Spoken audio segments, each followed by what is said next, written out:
تو دوستو ہم یہ کہیں گے سب سے پہلے تعلیم حاصل کرنا، یہ جہاد فی سبیل اللہ کا بہت بڑا حصہ ہے۔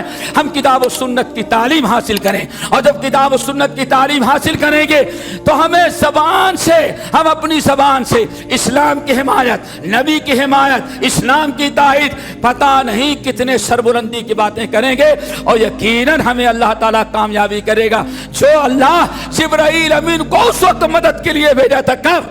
میدان بدر میں بھیجا جب تلوار سے جہاد ہو رہا تھا، اور مدینے میں بھیجا جب زبان سے جہاد آسان کر رہے تھے۔ تو انشاءاللہ فدائے بدر پیدا کر فرشتے تیری نصرت کو اتر سکتے ہیں دردوں سے کتار اندر کتار۔ اب بھی وہ اللہ بھی وہی ہے، فرشتے اس کے پاس موجود ہیں۔ وما یعلم جنود ربک الا ھو۔ ذرا علم حاصل کرو، دلائل اکٹھا کرو، کتاب و سنت سیکھو۔ اس فتن دور میں ہماری مدد ویسے ہی اللہ کرے گا جیسے اس وقت کے مسلمانوں کے کیا ہے، لیکن مشکل یہ ہے ہم یہ وصول و ضوابط ترک کر چکے ہیں۔